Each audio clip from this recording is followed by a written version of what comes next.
Bueno, buenas tardes a todos. Con algunos ya hablé, otros recién llegan. Buenas Bienvenidos. tardes, Boba. ¿Qué tal? Brian, Nicolás. ¿Quién nos falta acá? Lucas nos falta. Lucas y alguien más, ¿no? ¿Alguien sabe algo de Lucas? Yo no. Bien. ¿Y alguien más sabe algo de Lucas? ¿Lo esperamos?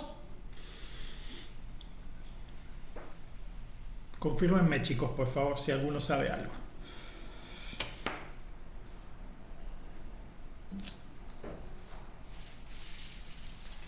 Bueno, mientras esperamos un par de minutitos, me cuentan cómo les fue con la práctica.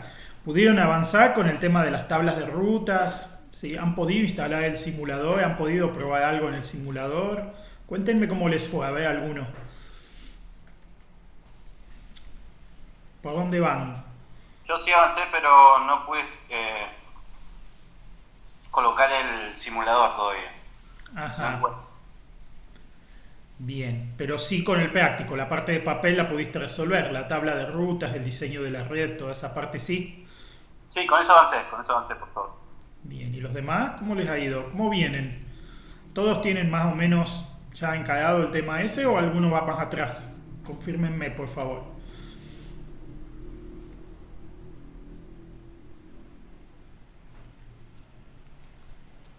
Yo había escuchado algo, pero todavía no me puse a hacer nada. Bien. Bueno, no se queden porque después si no se apila, ¿sí? Con Claudia, ¿qué hicieron en la práctica? ¿Alguno que me cuente?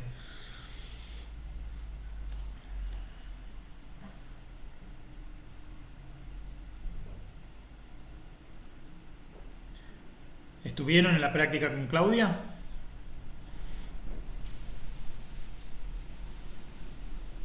¿Me cuentan, chicos? Sí, sí. Bien, Avanzamos con Claudia. bien, perfecto. Perfecto, pero el simulador no lo han podido instalar todavía. Fíjense que hay varias maneras de instalarlo, ¿sí? Si tienen una distribución de Linux lo pueden instalar directamente en la máquina y si no, pueden bajarse la maquinita virtual que está en la página de la Cátedra Tandil. Ellos armaron una maquinita virtual que ya tiene instalado el simulador, ¿sí? Está bueno que cuando tengan diseñada la red la puedan implementar ahí y la puedan probar, ¿sí? Eso les va a ayudar mucho a terminar de fijar el conocimiento, ¿está bien? Por eso está bueno que lo hagan. ¿Ah? Bueno, ¿nadie sabe nada de Lucas?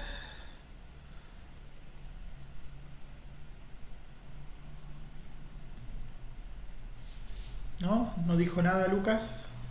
No, todavía nada, pero Lucas suele aparecer siempre que inicia la clase. No sé si será el caso, pero por lo Bueno, general hace eso. bueno. Bueno, vamos a arrancar, ¿sí? La clase pasada terminamos de profundizar y llegamos a ver cómo crear, digamos, terminamos de completar el proceso de, digamos, de diseñar una red, ¿sí? O sea, dado un conjunto de máquinas y una forma en que están interconectadas, cómo diseñar la red, ¿sí? Cómo repartir las direcciones IP, qué tamaño de red darle a cada máquina, ¿sí? Cómo configurar los encaminadores, tanto las interfaces como las rutas, ¿sí? Todo eso lo hicimos la vez pasada y siempre estudiamos el uso, ¿sí? Y el funcionamiento del protocolo IP. En esta clase nos vamos a meter adentro del protocolo IP, o sea, vamos a ver qué cosas se intercambian en el protocolo IP y que permiten su implementación. Entonces hoy vamos a estudiar las componentes importantes, ¿sí? Que definen el protocolo IPv4. ¿Sí? Lo que vamos a ir viendo es cuáles son los componentes que están guardados en el encabezado del protocolo IP. ¿Sí? A ver. Bien. Un segundito que tengo que buscar la página correcta. 2, 4. Acá. Muy bien. Muy bien. La vez pasada creo que llegamos a ver cómo funciona en general el tema del encapsulamiento de los protocolos, o sea, cómo un protocolo va viajando dentro de otro, ¿sí? O sea, los protocolos de nivel más alto viajan adentro de los protocolos de nivel más bajo. Más adelante, en una clase o dos, vamos a estudiar Ethernet, o sea, vamos a estudiar el protocolo de más afuera, ¿sí? O sea, el protocolo de nivel 2 que comunica, ¿se acuerdan? Dos máquinas que están unidas en la misma red física. O sea, ahora lo que vamos a asumir es que eso está hecho, ¿sí? Y funciona, entonces nos vamos a ocupar de qué pasa en IP, ¿sí? Pero vamos a asumir siempre que ya tenemos una comunicación en el nivel 2 que se puede establecer. Por eso vamos a mirar el paquete, ¿sí? Acá yo hice el dibujo la clase pasada y lo traje para hoy. El paquete Ethernet, ¿sí? Lleva dos componentes. Digamos, el paquete Ethernet lleva el encabezado de Ethernet y en la cola del Ethernet va un checksum de control de errores, ¿sí? Que es una CRC, que ya la estudiamos en el cuatrimestre anterior. ¿Se acuerdan? En intro estudiamos la CRC, ¿sí? Bueno, todos los paquetes Ethernet llevan al final una CRC para verificar la integridad del paquete. De manera tal que si un paquete cuando llega no chequea bien la CRC, se lo puede descartar. O sea, se puede considerar que es inválido el paquete y se tira, ¿sí? Bueno, en el tema de Ethernet nos vamos a meter la próxima. En el medio del paquete, entre el encabezado y la cola, donde está el checksum, está la zona de datos, ¿sí? O sea, Ethernet tiene prevista una zona de datos que va desde 64 hasta 1500 bytes de largo. O sea, mínimo puede tener 64 bytes, máximo puede tener 1500 bytes de largo. La zona de datos. A eso hay que sumarle después los bytes del encabezado y de la CRC. Pero eso lo vamos a ver más adelante. Ahora quiero que nos concentremos en el protocolo IP. Fíjense que en la zona de datos del paquete Ethernet viaja el paquete IP, ¿sí? O sea, el paquete completo IP viaja adentro del paquete Ethernet. Esto es importante que lo entiendan porque en la práctica funciona así. O sea, cada protocolo de un nivel más alto es incluido en la zona de datos del protocolo del nivel anterior, ¿sí? ¿Esto se entiende bien? Confírmenme que esta idea la entienden bien, así podemos avanzar.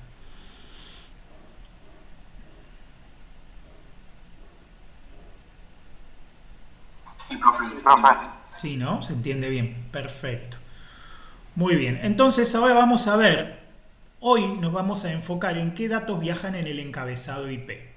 En los datos, obviamente, va la información que queremos comunicar, ¿sí? O sea, si el paquete tiene que llevar una determinada información, bueno, ya sabemos que acá van a ir los paquetes de los niveles más altos. Por ejemplo, un paquete TCP o un paquete UDP podría ir en la zona de datos de IP, ¿sí? Bueno, eso lo vamos a ver más adelante. O sea, lo que vamos a transportar va en la zona de datos. Y lo que nos interesa hoy es la información que está en el encabezado IP. O sea, cómo hace IP para implementar, cómo hace IP para implementar el funcionamiento que ya estudiamos.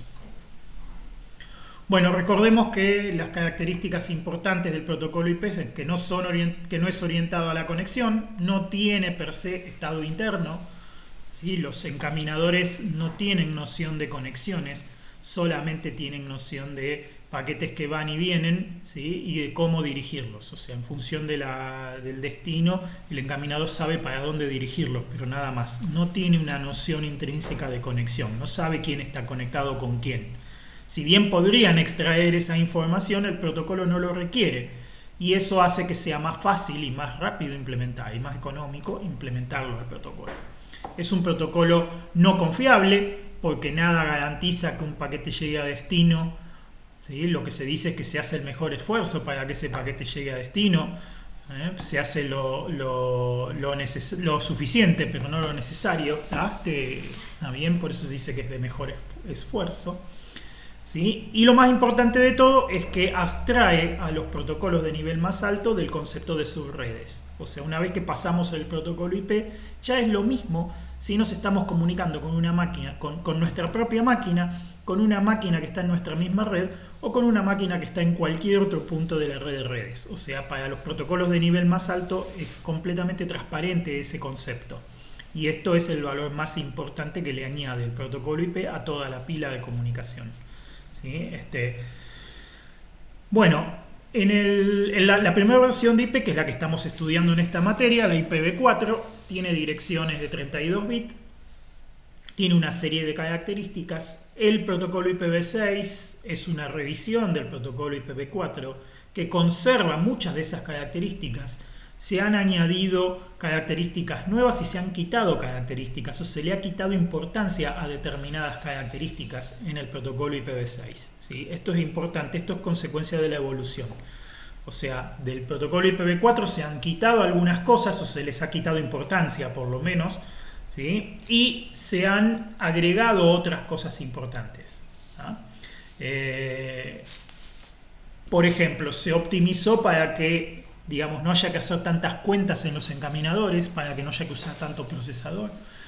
Se implementó el concepto de flujos, que no existe en IPv4, y la seguridad que en IP versión 4 está agregada aparte. La seguridad está un poco más arriba del protocolo IP, normalmente está en el nivel de transporte. ¿Sí? En el protocolo IPv6 se incorporan técnicas para seguridad nativa. ¿Sí? Esas son las cosas más importantes que tenemos de agregadas, ¿sí? en el protocolo, ¿sí? En el protocolo IPv6. Bueno, vamos a ver la estructura del encabezado, ¿sí? Vamos a empezar con eso. Díganme si se escucha y si me van entendiendo bien, por favor. Sí, profe. Muy bien, vamos a ver la estructura del encabezado IP. El encabezado IP tiene como mínimo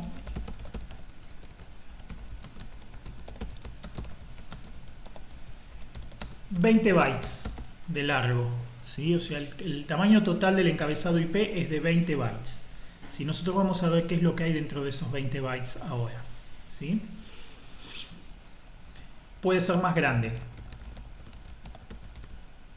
si se utilizan extensiones. ¿Sí? Existen extensiones, son raramente usadas, pero bueno, si se utilizan, el encabezado IP podría traer un tamaño un poquito mayor. ¿Sí? Fíjense que esto es importante porque al no tener un tamaño fijo, de alguna manera nosotros tenemos que garantizar que el destinatario sabe cuál es el tamaño exacto del encabezado, o sea, dónde termina el encabezado y dónde empiezan los datos. ¿Sí? Es muy importante que haya algo en el encabezado que garantice que eso se sabe. ¿Sí? Ahora vamos a ver cómo es. Muy bien. Componentes del encabezado. ¿Sí? Vamos a irlos viendo uno por uno. Ustedes se imaginan que está uno al lado del otro dentro del encabezado. O sea, se lee de izquierda a derecha y cada componente está pegadito uno al lado del otro. ¿Sí? Conociendo el tamaño de cada componente, nosotros podemos calcular fácilmente en dónde está cada cosa. ¿Sí? O sea, para una máquina es muy fácil calcular dónde empieza cada cosa. En general son de tamaño fijo los componentes del encabezado, con lo cual es más fácil determinar dónde empieza cada cosa. ¿Sí? Muy bien. El primer componente, ¿sí?,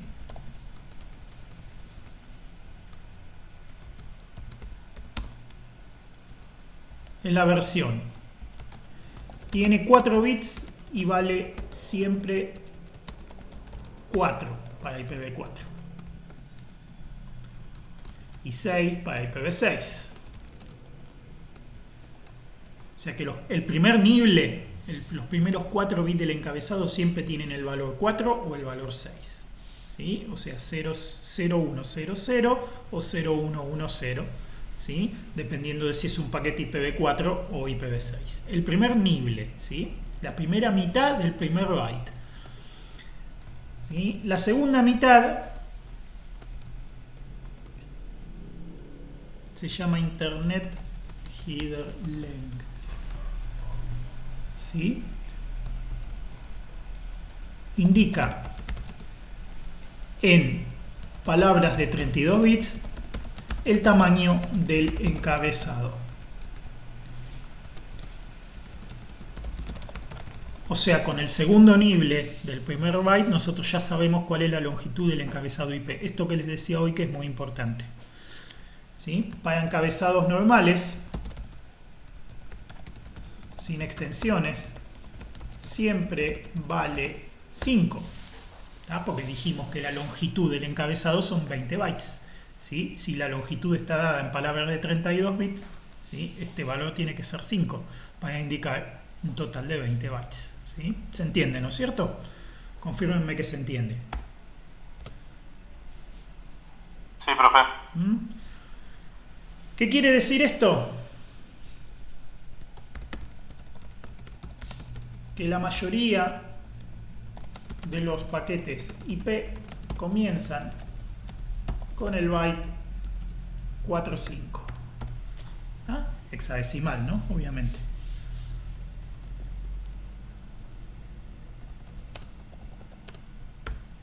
O sea que los podemos reconocer fácilmente. Empiezan con 45, ¿por qué? Porque es un encabezado de 20 bytes de un paquete IPv4. ¿Sí? Podría tener otro tamaño si tuviera extensiones. Podría ser 46, 47. ¿Sí?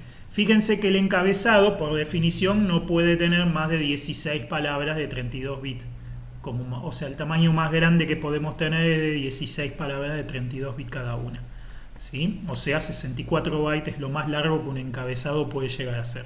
Jamás se utiliza todo ese tamaño. ¿Sí? Está bien, lo normal es que sean 20 bytes. Y listo, y ahí se queda. Muy bien. El segundo byte, ¿sí? Vamos a ponerle C. ¿Sí? El segundo byte tiene los campos, se llama DSCP más SN, ¿sí? Y antiguamente se llamaba TOS, ¿sí? Es Differentiated Services Code Point, ¿sí? O código de servicio diferenciado, ¿sí? DSCP, ¿sí? Más Explicit Congestion Notification.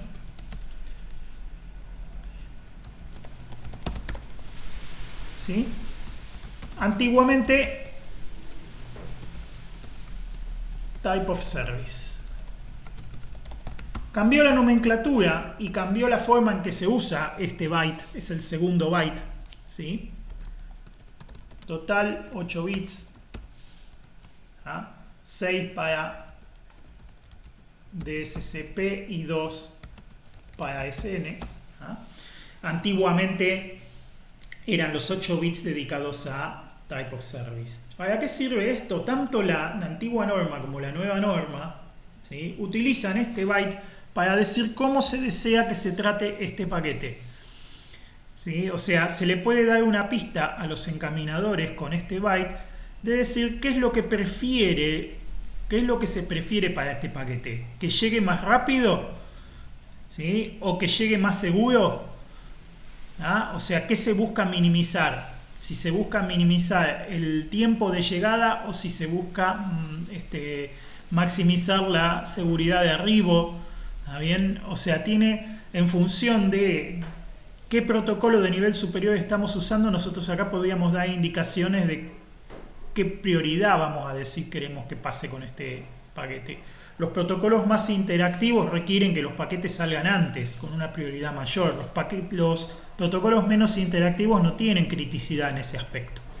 Entonces, de una manera ordenada, con este byte uno puede indicar, ¿sí?, qué quiero que pase antes que qué. ¿Y qué quiero priorizar? Si quiero priorizar la seguridad o quiero priorizar que llegue rápido, por ejemplo.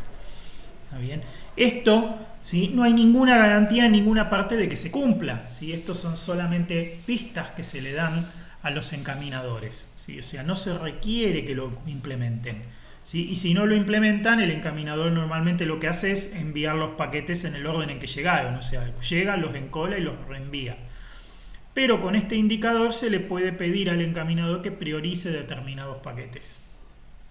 Obviamente un mal uso de los bits que están en este componente pueden causar un mal funcionamiento, ¿sí? O sea, que algún protocolo se abuse de los bits, por ejemplo, pidiendo la máxima prioridad cuando en realidad no la necesite, puede causar que otras cosas fallen. Por eso es muy importante que estas cosas se mantengan en equilibrio, ¿sí? ¿Está bien? ¿Se entiende, no es cierto? ¿Cómo venimos? Bien. Bien, tenemos cubiertos los dos primeros bytes del encabezado IP, ¿sí? Entonces, sí. ¿Podría volver a repetir bien este último punto? Bien, sí, cómo no. En este último punto, y aparte llegaste, Lucas, no me di cuenta cuando entraste, pero bien que estés acá, ¿eh? Sí, justo estaba terminando de comer y vi la hora. Bien, bien, bien. Bueno, les decía que este segundo byte del encabezado IP básicamente es un indicador para los encaminadores que le dicen qué prioridad o cómo considerar este paquete. Si lo que se desea es priorizar que llegue rápido o que llegue seguro, por ejemplo, ¿sí? O qué prioridad debe tener en la cola, ¿sí? Para que el encaminador, en vez de ordenar simplemente por orden de llegada, pueda ordenar utilizando algún otro criterio, ¿sí? Entonces se maximiza o se maximiza el tiempo de llegada o se maximiza la seguridad de llegada. Se minimiza el tiempo de llegada o se maximiza la seguridad de llegada. ¿Está bien? O en el mismo protocolo se indica si es importante, si el protocolo es interactivo, se indica mediante este código de servicios diferenciados que tiene que ir antes. En algunos casos, en el estándar dice que hasta se podría cobrar distinto por el tráfico en función de los valores de estos bits, ¿sí? Pero eso en la práctica raramente se hace. ¿Está bien? En la práctica esto hay que usarlo correctamente. O sea, si yo sé que estoy en un protocolo que no es interactivo, debería marcar en este byte que el protocolo no es interactivo. No nos vamos a meter en los detalles porque son recontra técnicos, ¿sí? O sea, de cada bit que hace. Pero la idea general es esa y creo que con eso alcanza para ustedes ahora, ¿sí? Bien, ¿se entendió? Sí, ahora sí. Perfecto. Pasamos al siguiente, ¿sí? El siguiente elemento es la longitud, ¿sí?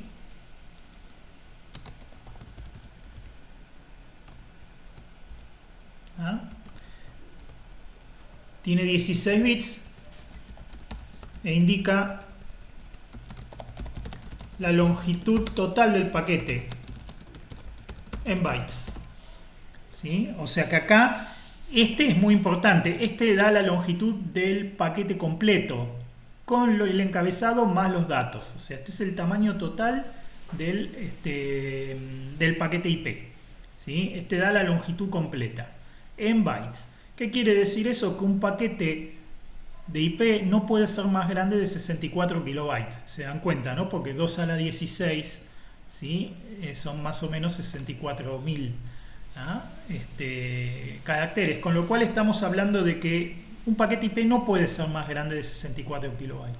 Fíjense que Ethernet impone este límite de 1500 bytes, con lo cual venimos sobrados, ¿sí? No hay peligro en principio de que esto pueda hacer colapsar. La mayoría de los protocolos de nivel 2 imponen un límite que es inferior a 64 kilobytes para la transmisión de sus paquetes, con lo cual esto no frenaría. ¿Se entiende, no es cierto? ¿Bien hasta acá? Bien, profe. Perfecto. Los siguientes 2 bytes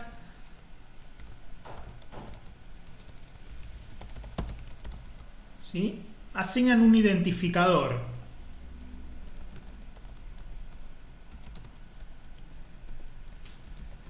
¿Sí? Es un número único dedicado a cada paquete. O sea, cada paquete lleva un número, un ID al azar.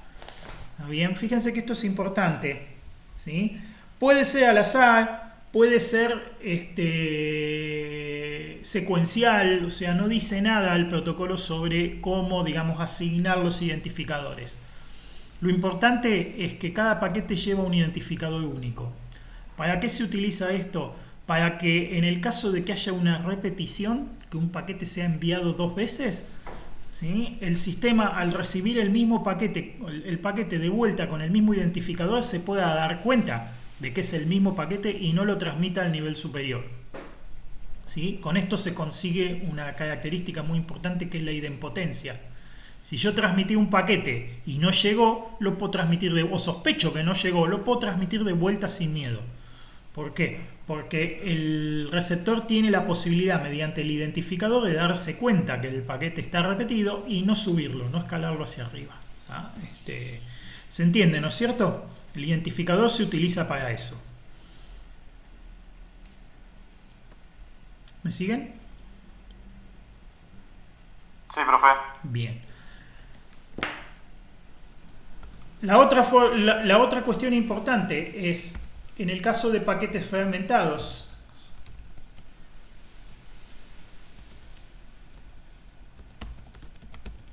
ahora vamos a estudiar lo que es un paquete fragmentado. Todos los fragmentos llevan el mismo identificador. La fragmentación es algo necesario porque como nosotros estamos atravesando muchas redes, es posible que en algún momento un paquete no pase por algún protocolo de nivel 2 específico. O sea, pónganle que yo transmito desde una red que empieza siendo Ethernet y que tiene un máximo de 1500 bytes de datos. Yo puedo armar un paquete de 1500 bytes de longitud y enviarlo. Pero resulta que al pasar por una red intermedia me encuentro con un protocolo que admite no más de 1000 bytes, por ejemplo, ¿sí? Entonces ese paquete es demasiado grande y no pasa. IP provee un mecanismo para zafar, vamos a decir de eso, que se llama fragmentación. ¿Sí? El encaminador que se da cuenta que el paquete es demasiado grande para ser transmitido puede partir el paquete en dos y generar dos paquetes más chiquitos a partir de uno grande. Entonces eso es lo que se llaman fragmentos. El paquete que tenía que era un solo paquete, ahora van a ser dos paquetes. Esos dos paquetes se consideran fragmentos del mismo paquete. En ese caso salen los dos con el mismo ID, pero mediante otra cosa que está más adelante, que ahora vamos a ver, ¿sí? El encaminador que recibe puede, volver a armar el paquete original. ¿Ah? ¿Se entiende, no es cierto? Sí, profe. Bien. Muy bien. Perfecto. Llegamos a la zona de los indicadores. Se utilizan los primeros 3 bits del byte que sigue, ¿sí?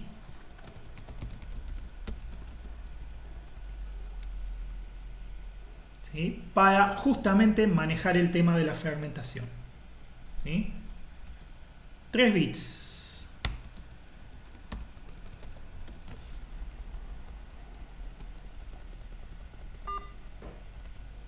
3 bits, ¿sí? El primero vale siempre 0. Está reservado. Muchas veces se reservan cosas para uso futuro, ¿sí? Y se dejan así. Entonces lo que dice el estándar es, bueno, el primer bit vale siempre 0. ¿Ah?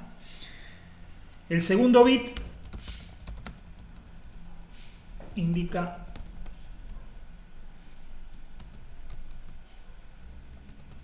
el segundo bit se llama df o don't fragment en inglés, ¿sí? Indica a los encaminadores que el paquete no debe fragmentarse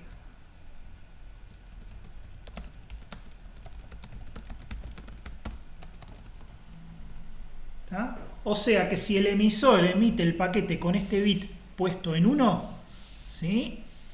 El paquete no puede fragmentarse, con lo cual si un encaminador se encuentra con que no pasa por algún lugar, ¿sí? Simplemente avisa, mediante el protocolo ICMP que después vamos a estudiar, avisa que el paquete es muy grande y no pasa, ¿sí? Y lo tira. ¿Está bien? Cuando el paquete tiene el don't fragment puesto en 1, hace eso. O sea, donde lo quiere pasar y no pasa, lo tira y avisa para atrás que no pasa el paquete. ¿Sí? Mientras que si el bit don't fragment viene en 0, entonces se puede intentar fragmentar el paquete. O sea, el encaminador, si encuentra que este don't ferment está puesto en 0, intenta fermentar el paquete y enviar los fermentos. Mientras que si este bit está puesto en 1, el paquete no se fermenta, directamente se tira y se avisa hacia atrás que el paquete no pasa, ¿sí? Vamos a ver por qué es importante esto. Y es una de las cosas que cambió en el protocolo IPv6. En el protocolo IPv4 esto está en la raíz del protocolo, por eso está en el encabezado principal, como estamos viendo ahora. En IPv6 esto se eliminó del encabezado principal y se puso como una extensión. O sea, se consideró que no era tan importante esto y se pasó a otro lado, ¿no? ¿Se entiende, no es cierto? Sí. Bien, el tercer bit se llama MF. More fragments. ¿Ah? ¿Qué quiere decir esto? Quiere decir que este paquete que estamos especificando ahora, ¿sí?, está fragmentado y que siguen más fragmentos. Eso quiere decir. ¿Está bien? O sea que si este bit viene puesto en 1, eso quiere decir que hay más fragmentos de este mismo paquete. O sea, este paquete está fragmentado. Eso quiere decir.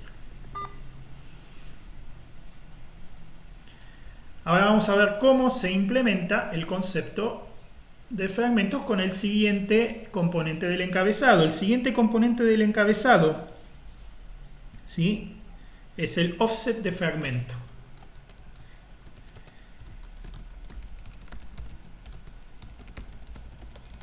Tiene 13 bits.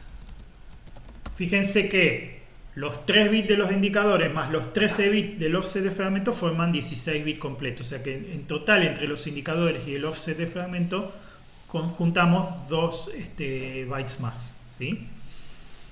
¿Se entiende, no es cierto? El offset de fragmento, y esto es importante,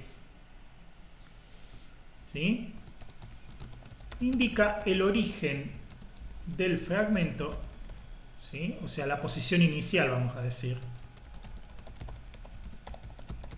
de este fragmento en el total, ¿sí?, en tramos de 8 bytes. ¿Sí? Fíjense qué interesante. Como son 13 bits, ¿sí?, y nosotros el paquete más grande que tenemos es 64 kilobytes, lo que se dice es que es obligatorio fragmentar el paquete en algún múltiplo de 8 bytes. ¿Sí? O sea, no puedo fragmentar en cualquier lado. Si yo tengo que partir un paquete en 2, tengo que buscar un tamaño múltiplo de 8 para dividirlo. ¿Sí? ¿Por qué? Porque la posición en la que empieza este fragmento está indicada en tramos de 8 bytes. Entonces vamos a poner un ejemplo, porque así se entiende mejor. Ejemplo. Un paquete de, vamos a decir, 2000 bytes. ¿Sí?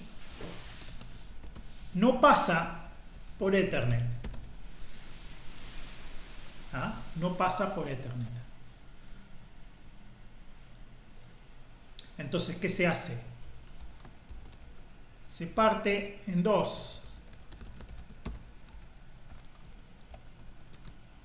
¿Sí? 2000 bytes, ojo, de datos. ¿Ah? Se parte en 2. Por ejemplo,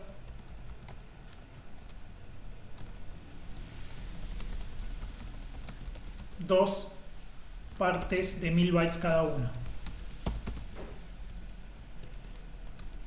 ¿Sí? El primer paquete va a tener el bit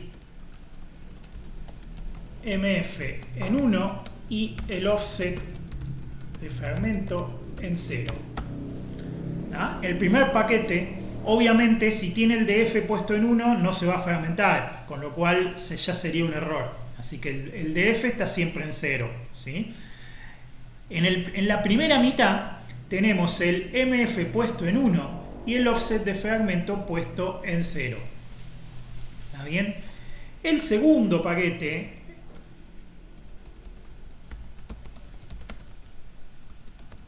va a tener el bit MF en 0. ¿Por qué? Porque es el último.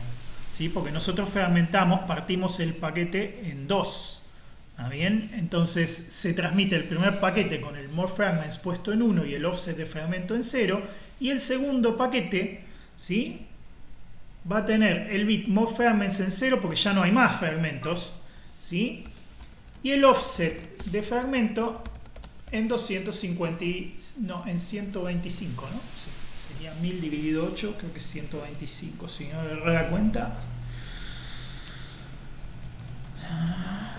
Sí, correcto. Sí, está bien, profe. Bien. ¿Sí?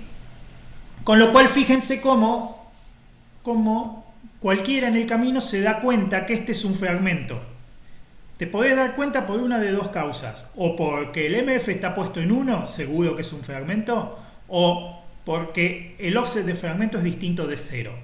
En un paquete que no está fragmentado, el offset de fragmento siempre vale 0. ¿Está bien? O sea que un paquete que tiene el MF en 0 y el offset de fragmento en 0 es un paquete completo.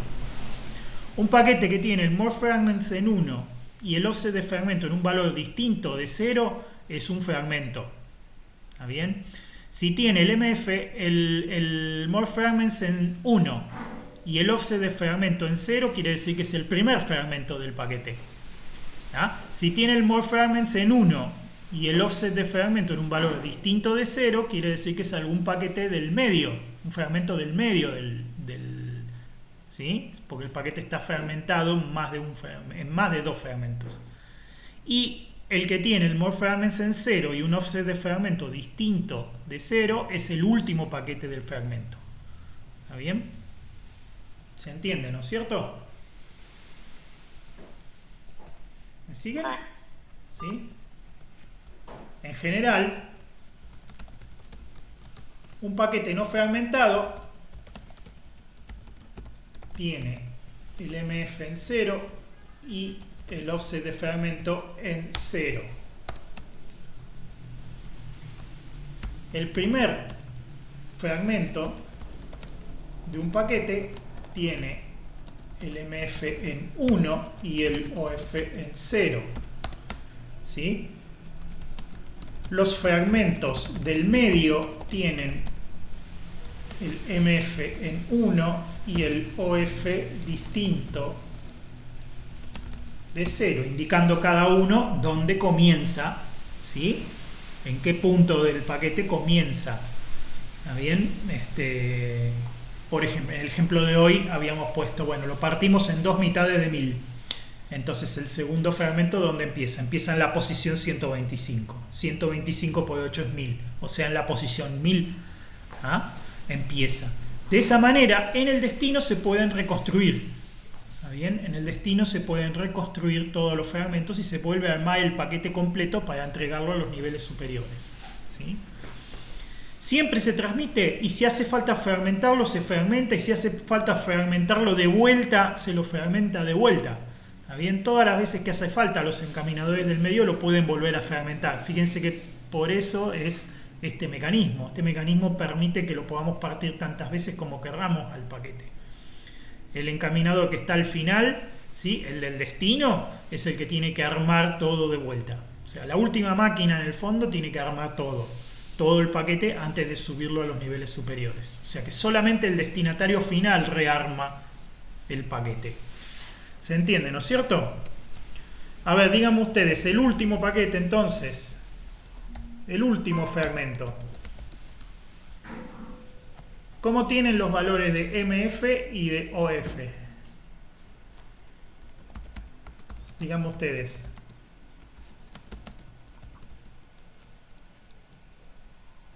MF en 0. Muy bien. ¿Y el OF? Y distinto a 0. Muy bien, perfecto. Han entendido, ¿sí? ¿Está bien? En general siempre es así. ¿Está bien? O sea, el paquete se va partiendo, eventualmente, supónganse que se encuentran con un encaminador que lo tiene que partir en 2 y después se encuentran con otro encaminador que tiene otra red que todavía es más chiquita, o sea que tiene un tamaño más pequeño que el anterior, ¿sí? Entonces hay que volverlo a partir. Bueno, siempre se puede seguir partiendo y es fácil calcular, ¿está bien? En función del offset donde estamos arrancando y el punto en el que cortamos, sabemos fácilmente calcular el offset de los nuevos fragmentos, ¿sí? Entonces siempre se puede seguir partiendo en pedacitos más chiquititos del paquete y siempre la máquina destinataria final es la que lo reconstruye. O sea, la máquina destinataria final empieza a recibir fragmentos y los va guardando y hasta que no tiene el paquete completo no lo sube. Y si por algún motivo se pierde algún fragmento, el paquete ese se pierde, porque la máquina directamente no lo sube, ¿sí? ¿Se entiende, no es cierto? Sí. Una cosa, profe. Sí. ¿Se puede fragmentar sin que sea equitativa la cantidad? Sí, sí se puede. O sea, en realidad justamente hay todo un estudio hecho sobre cómo conviene fragmentar. ¿Está bien? Y de hecho la conclusión de ese estudio es que lo que más conviene es no fragmentar en absoluto. ¿Está? Y de ahí viene, esto ahora se los iba a contar más adelante. El protocolo TCP, por ejemplo, transmite todos los paquetes con el DF puesto en 1. ¿Sí? Normalmente directamente en forma explícita se dice no fragmentes. ¿Sí? ¿Por qué? Porque se deja que los protocolos de nivel superior determinen el mejor tamaño de paquete de forma tal que pase por la red sin que se necesite fragmentar. Porque es muy ineficiente. Fíjense ustedes que de los 20 bytes del paquete IP nos zafamos. O sea que cuando partamos un paquete IP en 2, ¿sí? Duplicamos los bytes consumidos por encabezado, porque un paquete de 2000 bytes tenía un único encabezado IP de 20 bytes y los 2000 bytes de datos. Ahora, si yo eso lo parto en dos fragmentos, cada fragmento tiene un encabezado IP completo, ¿sí? Con lo cual es ineficiente. Cada vez que parto el paquete en 2, ¿sí? Yo estoy metiendo otro encabezado IP más, ¿sí?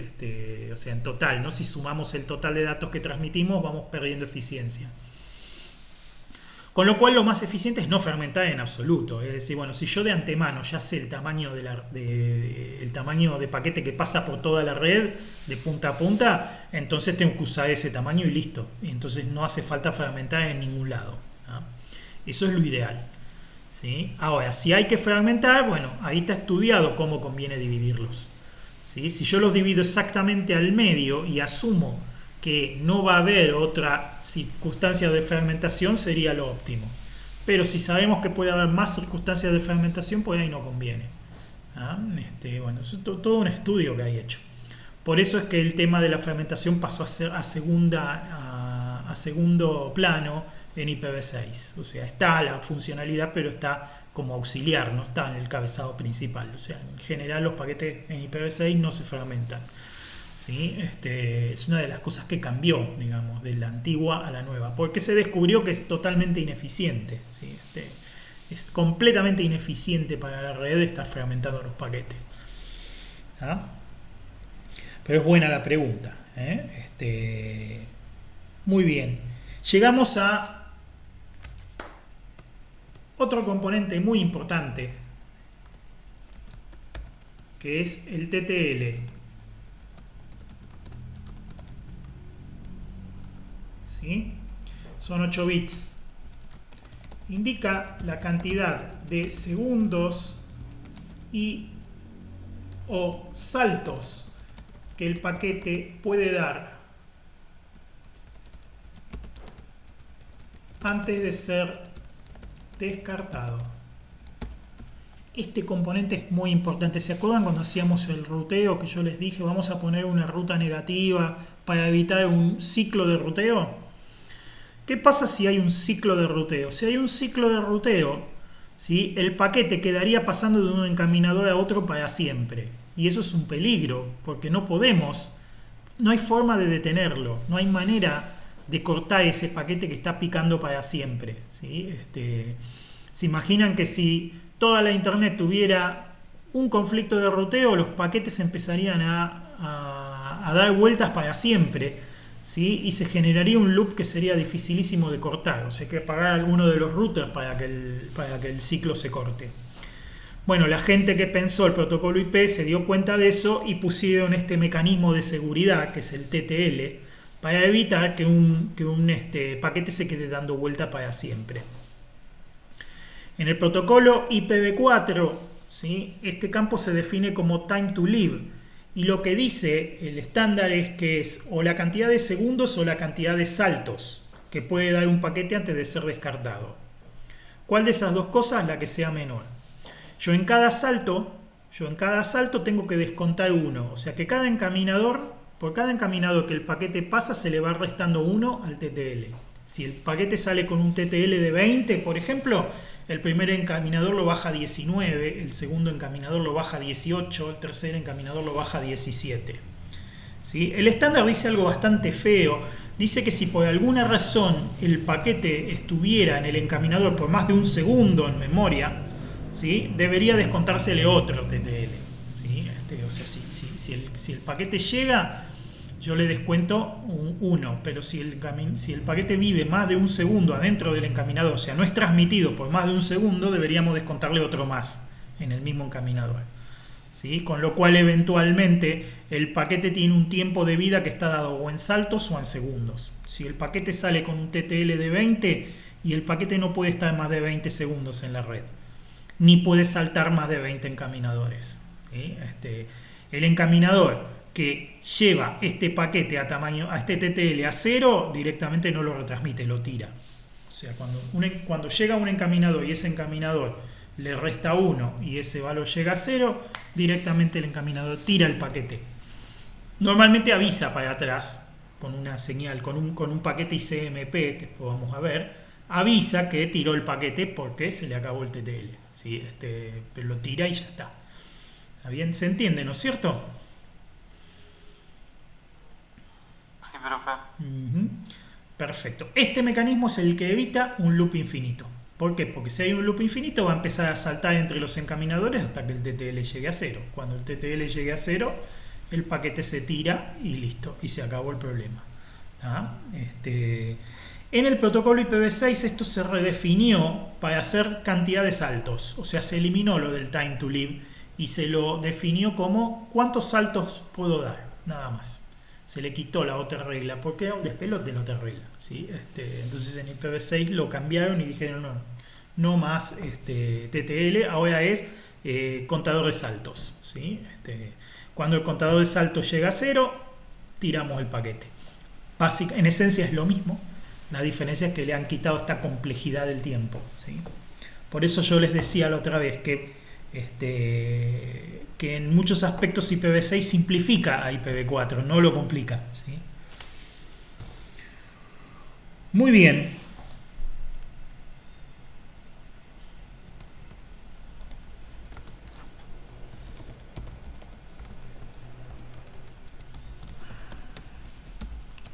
La mayoría de los encabezados, ¿sí?, tienen un componente que se llama protocolo, que de alguna manera codifica el protocolo del nivel que sigue.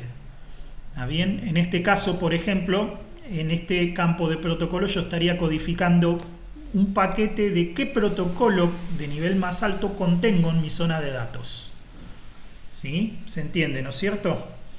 Entonces, en este encabezado yo le estoy indicando a la pila de red y cómo está codificado el paquete de datos que estoy trayendo adentro. ¿Sí? O sea, mi zona de datos, ¿qué es lo que contiene? Entonces hay un número, ¿sí?, que identifica al protocolo. ¿Sí?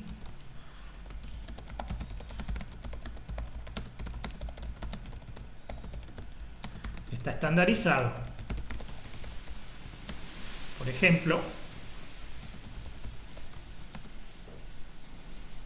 ejemplo, acá tengo anotados, ¿sí?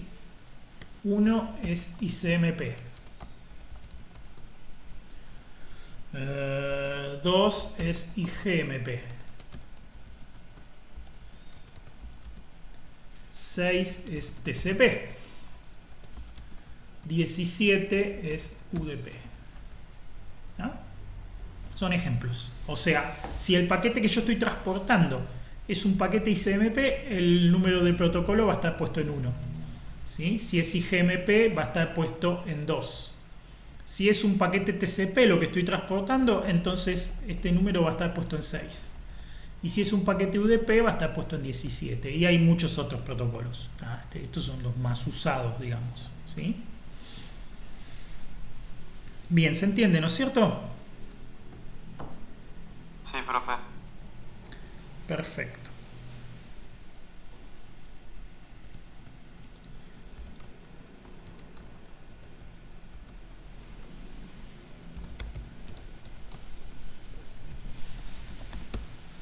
El siguiente componente es un checksum, ¿sí? Un checksum, ¿sí? Suma de comprobación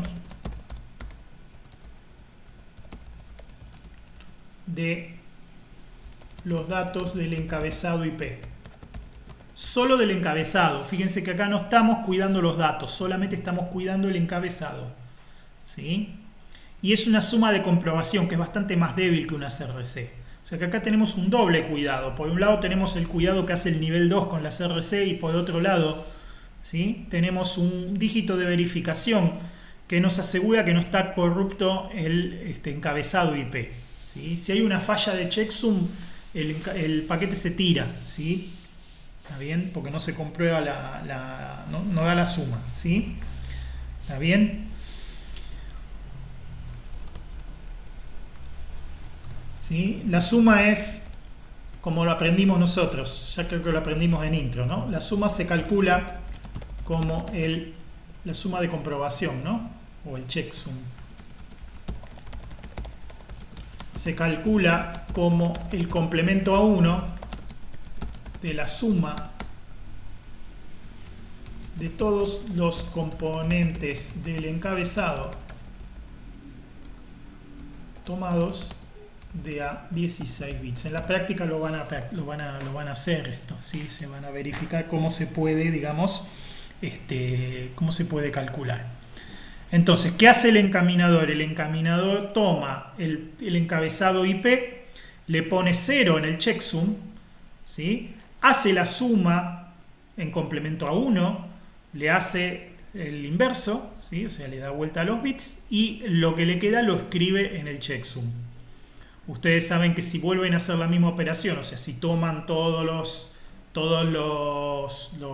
las palabras de 16 bits del encabezado de vuelta, incluyendo el checksum con el valor que quedó, la suman toda y le hacen el complemento a 1, el resultado tiene que dar 0. ¿Sí? Y esa es la comprobación que hacen los encaminadores cuando el paquete llega. La ventaja importante que tiene este checksum es que es relativamente fácil calcular una corrección. Fíjense ustedes que los encaminadores tienen que escribir el encabezado, siempre, porque por lo menos tienen que decrementar el TTL, con lo cual el encabezado debe ser reescrito cada vez, con lo cual el checksum debe ser corregido cada vez. O sea, cada encaminador tiene que corregir el checksum cuando pasa a través de él. Bueno, por suerte no necesitan hacer el cálculo otra vez, o sea, el checksum se puede compensar. Es fácil compensar el checksum, o sea, se sabe cuál es el byte que hay que sacar y cuál es el byte que hay que agregar. También eso también lo van a ver en la práctica.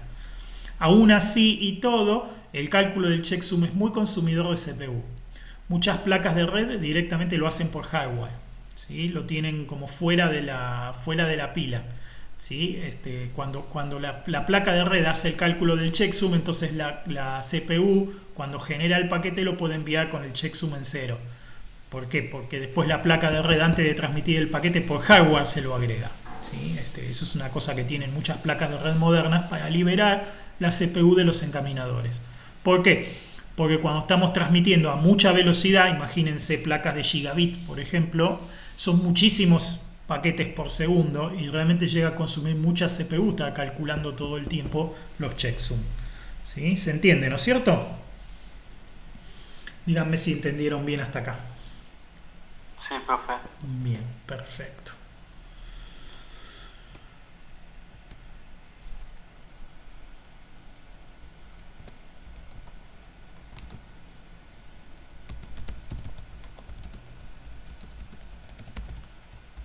El anteúltimo componente de un encabezado IP normal, ¿sí?, es la dirección IP de origen. Tiene 32 bits, ¿sí? L.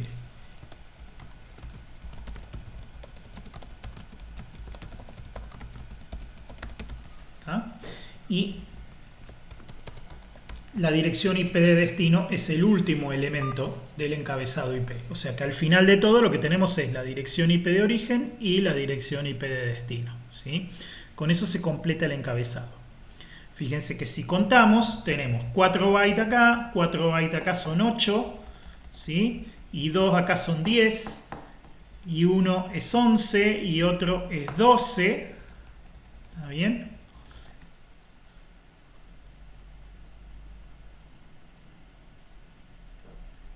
Con los indicadores y el offset de fragmento nos vamos a 14. Con el identificador nos vamos a 16. ¿Sí? Con la longitud total nos vamos a 18. ¿Ah?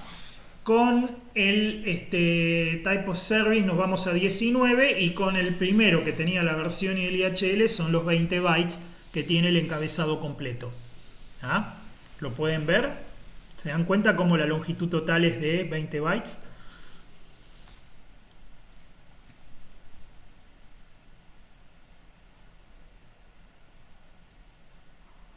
Sí, profe. Sí, se ve, ¿no? Bueno, si no hagan la cuenta ustedes, pero si suman los bits van a ver que les da justo 20 bytes. ¿Sí? Para los encabezados más largos,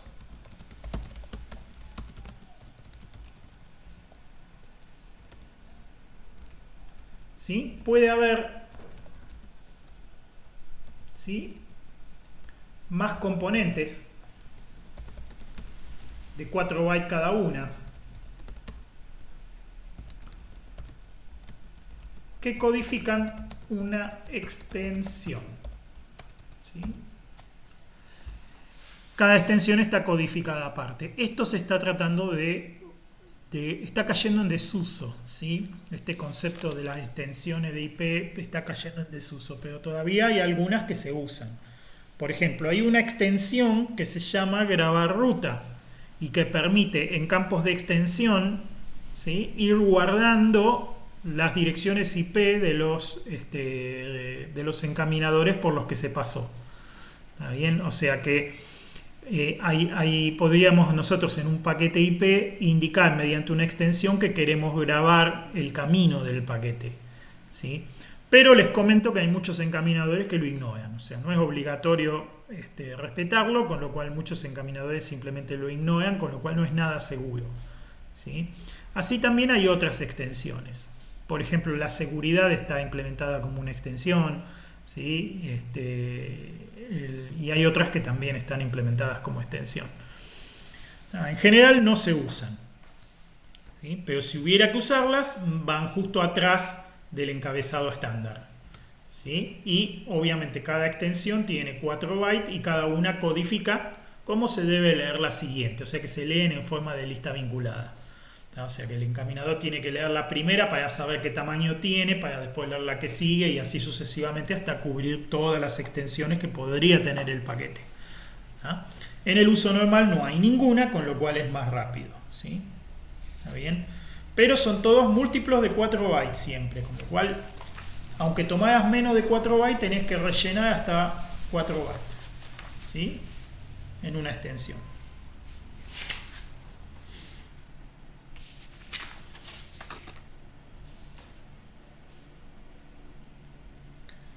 Muy bien. ¿Tienen alguna duda o alguna pregunta? Porque con esto recorrimos todas las características más importantes y la estructura del encabezado IP. ¿Sí? ¿Tienen alguna duda? No, profe. Bien. ¿Qué tienen que recordar? De memoria toda la estructura no hace falta, ¿sí? ¿Qué tienen que recordar? El mecanismo de fragmentación que vimos,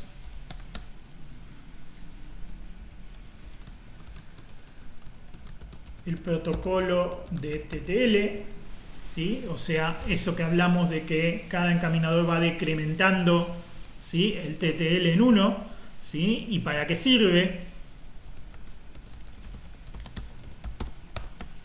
Y el cálculo de la suma de comprobación. Todas estas cosas las van a practicar, ¿sí? Las van a hacer en la práctica. ¿Ah? Tanto el mecanismo de fermentación como el protocolo de time to live, ¿sí? Cómo funciona el time to live y el cálculo de la suma de comprobación. Eso es lo que me interesa que recuerden porque son 3 partes muy importantes del protocolo IP. ¿Ah? ¿De acuerdo? Sí, profe, gracias. Bien.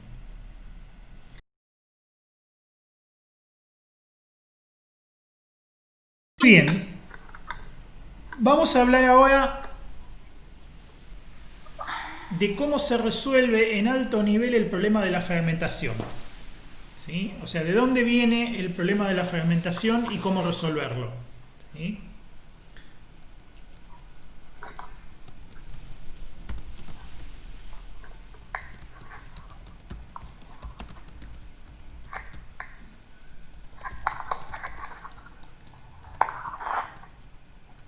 El MTU o Maximum Transmission Unit, ¿sí?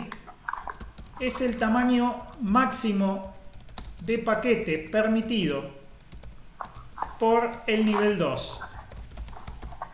¿Ah? Por ejemplo, en Ethernet es típicamente 1500 bytes. Disculpe, profe, hay como una interferencia. Sí, alguien que se dejó el micrófono abierto, capaz, ¿no? ¿Alguno se dejó el micrófono abierto, chicos? Disculpa. Fui yo. No hay problema. Ahí está. No pasa nada, chicos. Igual si necesitan hablar, habilítenlo, ¿eh? Bueno, el MTU o Maximum Transmission Unit, ¿sí? Es el tamaño máximo de paquete que nos permite el nivel de abajo, ¿sí? No, y por más que intente no sale, ¿eh? No. Es el tamaño que nos permite, ¿sí? Máximo de transmisión el nivel de abajo. Por ejemplo, en Ethernet es típicamente 1500 bytes. Si nosotros estuviéramos en el nivel 2, es fácil calcular ese MTU porque se lo preguntamos directamente a la interfaz. O sea, la interfaz sabe de su nivel 2 cuál es su tamaño. Pero si nosotros estamos en un ambiente de red de redes, nosotros no podemos saber cuál es el tamaño mínimo de paquete que va a pasar la red entera. No es trivial averiguar, ¿sí? O sea, cuál es el tamaño que podemos garantizar que va a llegar de origen hasta destino, ¿sí? Entonces,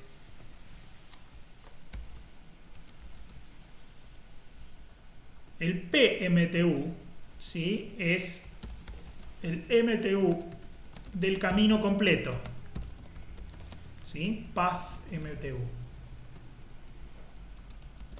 Es el MTU mínimo de todas las redes de nivel 2 que se encuentran en el camino, ¿sí? Desde el emisor hasta el receptor. ¿Tá? Eso se llama Path MTU y eso es lo que nosotros necesitamos, porque como nosotros vamos a atravesar muchas redes de nivel 2, nosotros nos tendríamos que quedar con el MTU más chico para determinar ese tamaño de paquete y utilizar ese tamaño de paquete, y de esa manera, ¿sí? No digamos que el paquete no deje de viajar porque en alguna red no pasa, ¿sí? El protocolo IP provee como alternativa a esto la fermentación que vimos antes. O sea, si yo no puedo descubrir el PMTU, ¿sí? Entonces por lo menos puedo transmitir y el paquete IP se fragmenta y en principio llega a destino, pero la solución es muy ineficiente. ¿Ah? Entonces lo que se necesita es algún mecanismo para descubrir el PMTU, ¿sí? El PMTU debe ser descubierto o calculado, ¿sí? ¿Está bien? Y esto es muy importante para que funcionen bien los protocolos de nivel superior. O sea, lo eficiente no es fragmentar los paquetes, sino calcular el PMTU y ya directamente decirle a los paquetes de nivel superior, bueno, este es el tamaño máximo con el que podés transmitir. y ya está. Y con eso se resuelve el problema de manera eficiente. O sea, siempre se va a transmitir un paquete que nos aseguramos que pasa de punta a punta. ¿Sí? Existen varias estrategias para calcular el PMTU. La más simple, clásica y conocida es utilizar el protocolo ICMP para detectar cuando un encaminador no permite el paso de un paquete. O sea, yo le pongo a mi paquete el tamaño del MTU que yo puedo calcular, que es el que está en la red a la que yo estoy conectado. Yo soy el emisor y estoy conectado a un Ethernet. El Ethernet tiene 1500 bytes. Entonces yo directamente digo, bueno, seteo el PMTU en 1500 bytes e intento transmitir. Si el paquete llega bien a destino, me quedo tranquilo. ¿Sí? Si algún encaminador se traba en el camino porque hay un MTU más chico, pónganle que en el camino hay una subred que tiene un MTU de 1000. ¿Sí? Yo envío el paquete con el bit de down fragment puesto en 1, con lo cual ese encaminador directamente me va a mandar un paquete de ICMP avisándome que el paquete es muy grande y no pasa. Cuando yo recibo eso, entonces bajo mi MTU, ¿está bien? Lo bajo una cierta cantidad de bytes para ver si puedo pasar. Entonces existe un mecanismo iterativo que permite ir gobernando hasta que, digamos, logro lo más grande posible, ¿sí? Por ejemplo, intento con 1500, rebota, bueno, intento con 1000, pasa, bueno, entonces voy a intentar con 1200, a ver si pasa o no pasa. Si pasa, perfecto, si no pasa, intento con 1100, y así voy convergiendo a un tamaño de PMTU, ¿sí? O sea, eso es lo que se hace. ¿Está bien? El problema que tiene esta estrategia es que dependemos de que los paquetes ICMP lleguen. ¿Y cuál es el problema? Muchos administradores filtran los paquetes ICMP por considerarlos peligrosos, lo cual es una barbaridad, porque muchas cosas se rompen. El protocolo ICMP es el protocolo de control, es el protocolo ayudante de IP que se utiliza para controlar. Si yo lo corto, si yo lo elimino, ¿sí? Muchas de las cuestiones de control de la red no funcionan. Por ejemplo, si yo me quiero conectar con un host o con una máquina que no existe, el último encaminador, que es el que la busca en la red local y no la encuentra, me avisa mediante un ICMP que esa máquina no existe. Y yo ya me quedo, digamos, tranquilo, ya le aviso al nivel superior que no me puedo conectar porque la máquina no está. Mientras que si el ICMP está cortado, ¿sí? A mí nadie me avisa. Entonces el paquete viaja queriendo iniciar la conexión y nada vuelve para avisarme a mí que la conexión no se pudo establecer. Entonces yo me quedo esperando y esperando y esperando a que la conexión se establezca alguna vez y pierdo un montón de tiempo hasta que me canso de esperar y digo, bueno, no puedo llegar. Eso hace que las comunicaciones se vuelvan lentas, que la operación de la máquina se vuelva pesada. Es mucho más eficiente recibir el aviso rápido de que la máquina a la que me quiero conectar no existe y el programa vuelve enseguida y me avisa que no existe y yo ya puedo tomar otra determinación. ¿Se entiende, no es cierto? Yo no puedo hacer eso, ¿sí? Si el ICMP está cortado. ¿Ah? Entonces el protocolo ICMP tiene muchos, ahora vamos a ver algunos ejemplos de cosas que se hacen para controlar, digamos, para hacer más eficiente el control del IP, para enterarme más rápido de que hubo un problema, ¿sí? O para determinar el MTU, o para varias cosas más hay paquetes ICMP, ¿sí? El famoso ping, que ya lo van a utilizar cuando hagan la práctica, también trabaja en base a ICMP. Muchas cosas trabajan en base a ICMP. Entonces, se demostró que no es suficiente un mecanismo basado en ICMP para hacer el descubrimiento de MTU, ¿sí? Por lo tanto, hay otro estándar propuesto, ¿sí? Que para el que le interesa, yo se los comento nomás, no hace falta que lo estudien, pero es interesante que lo vean, si les interesa, si les gusta el tema, lo pueden indagar, ¿sí? La RFC 4821 propone un mecanismo de PMTUD, o sea, PMTU Discovery, basado en los protocolos de nivel superior. ¿Sí?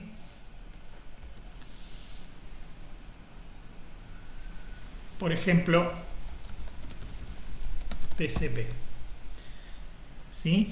O sea, lo que propone es involucrar a los protocolos del nivel más alto en el descubrimiento del MTU. ¿Sí? Entonces, esta estrategia funciona como complementaria a la del descubrimiento por ICMP o incluso como sustitutiva. ¿Sí? En general se propone que trabaje como complementaria, es decir, o sea, si se bloquea la conexión y no hay paquete ICMP, entra en funcionamiento este mecanismo. ¿Está bien? Si por ICMP yo ya me puedo dar cuenta y puedo descubrir el MTU, lo descubro por ICMP y listo. Pero si por algún motivo eso falla, este otro mecanismo se activa y permite, ¿sí?, determinar el MTU. Y básicamente también es un algoritmo de convergencia que utiliza a nivel de TCP, indica el tamaño del paquete. O sea, propone un tamaño de paquete, lo transmite y en función de qué pasa, decide si, por ejemplo, el paquete no llega, ¿está bien? Decide si es un problema de congestión, podría ser un problema de congestión de la red, o sea, podría ser que hay tan saturadas las redes y por eso no llega. O podría ser un problema de MTU. ¿Cómo se da cuenta? Básicamente porque si son muchos los paquetes que fallan, asume que es un problema de congestión. Pero si es uno en particular que falla, asume que es un problema de MTU y lo intenta corregir en el nivel 4. O sea, va achicando el tamaño de paquete en el nivel 4, lo cual se propaga hacia abajo y termina siendo paquetes más chicos de nivel 3 y paquetes más chicos de nivel 2, hasta que converge en un tamaño. ¿Sí? Lo que hace es intentar. O sea, nosotros partimos siempre de un paquete que entra en el MTU local. ¿Sí? Se transmite. Si el paquete llega, listo, no hay que hacer ningún tipo de ajuste porque ya está. El PMTU es igual al MTU de mi red local y no necesito hacer nada. Pero si el paquete no llega, inmediatamente se transmite un paquete con un MTU más chico. ¿Sí?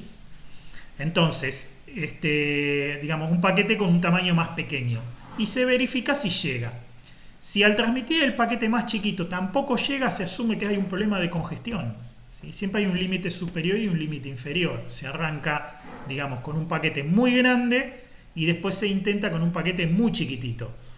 ¿Está bien? Si ni el grande ni el chiquito llegan bien, eso quiere decir que es un problema de congestión, con lo cual esto descansa y espera que se ajuste la congestión. ¿Sí? Pero si el paquete grande pasó y el paquete grande no pasó y el paquete chiquito sí pasó, entonces se asume que es un problema de MTU y se intenta buscar un equilibrio. Si el paquete chiquito pasó, se sube el límite inferior, digamos, de la búsqueda, se va achicando, digamos, el ancho del MTU y se va convergiendo de a poco a un MTU sin usar ICMP. O sea, asumiendo que el solo hecho de que un paquete no llega podría ser un indicador de congestión cuando es ese solo. ¿Sí? Es bastante complejo, pero la idea es esa. ¿Sí? O sea, que esto lo que ayuda es a mantener una conexión establecida a pesar de que tal vez los paquetes ICMP no lleguen. ¿Sí? ¿Se entiende, no es cierto? Confírmenme si entendieron bien. Sí, profe. Bien, perfecto.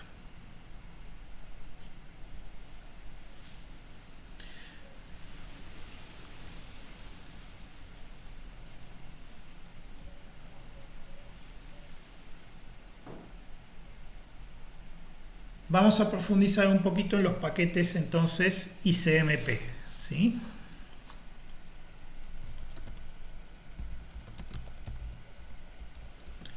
¿Sí? Es un protocolo de control ayudante del protocolo IP.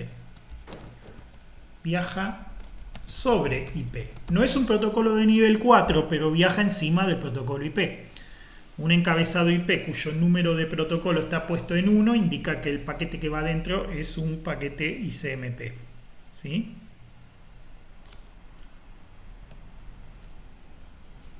El encabezado ICMP es muy sencillo. Tiene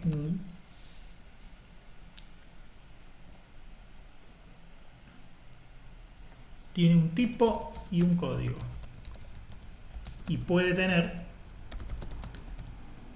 digamos, una zona de datos. ¿Sí? ¿Está bien? Entonces, por ejemplo,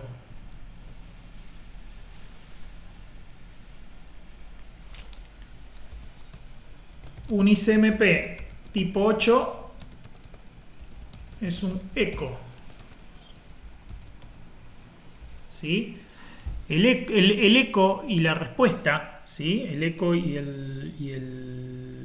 la respuesta del eco, ¿sí? El eco y el request y el response, perdón, son los dos paquetes ICMP con los que se implementa el ping.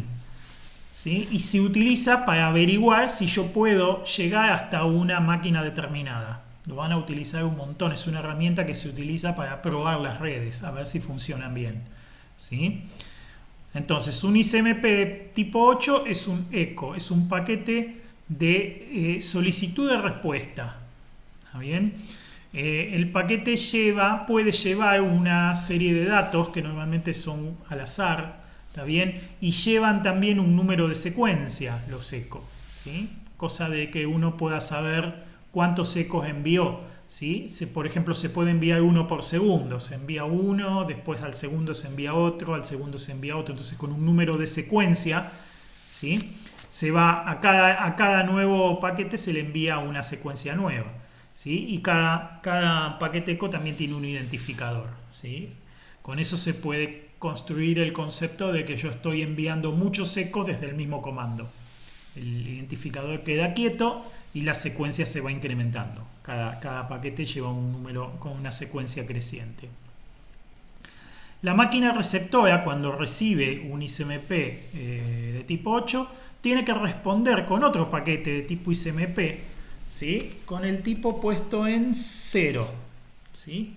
La respuesta es otro paquete ICMP con el tipo puesto en 0 y con los mismos datos: ID, secuencia y relleno. O sea que si yo hice un ping con un identificador, no sé, 2538, ¿sí? Y una secuencia 1, la respuesta sale con un identificador 2538, ¿sí? La secuencia 1, y además los mismos datos que yo le mandé me los copia en la respuesta. ¿Sí? Entonces yo puedo, por ejemplo, de esa manera fácilmente probar si una red, por ejemplo, me está transmitiendo paquetes chiquitos y paquetes grandes no, si tiene dificultad con los paquetes grandes. ¿Sí? O sea, el ping se puede utilizar para muchas cosas. ¿Ah? Otros ejemplos. ¿Sí? Tipo 3, destino inalcanzable. ¿Sí? Si yo, por ejemplo, soy un encaminador y a mí me piden que me conecte con una máquina y yo no encuentro esa máquina, yo puedo responder con un paquete ICMP destino inalcanzable, ¿sí?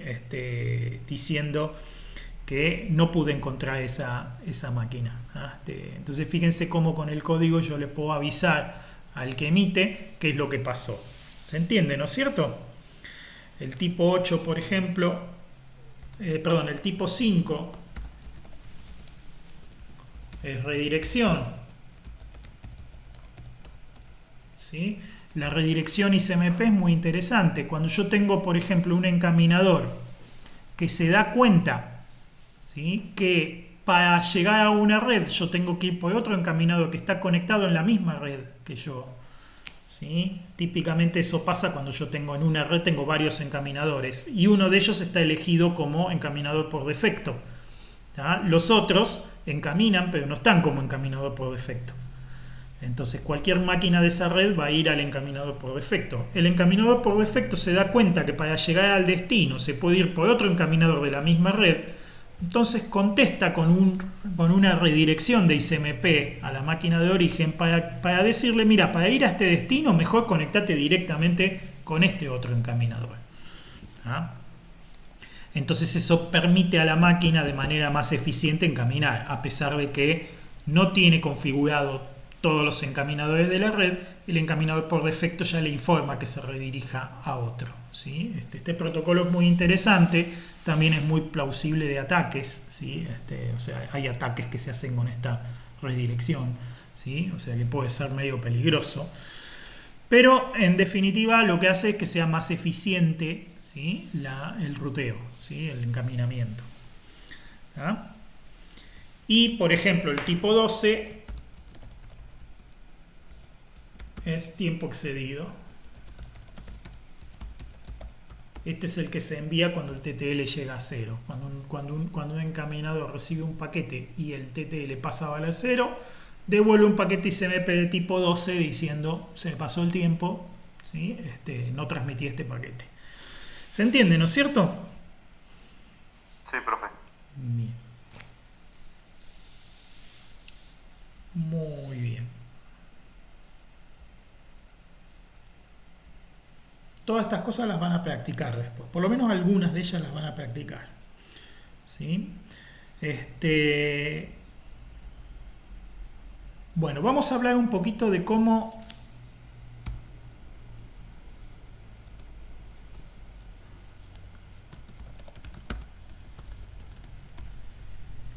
se comunica el IP a través de Ethernet. O sea, nos vamos a parar un poquito en la frontera entre los niveles 2 y 3, en particular para Ethernet.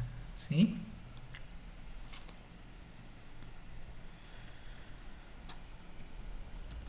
Si a alguno le interesa leer,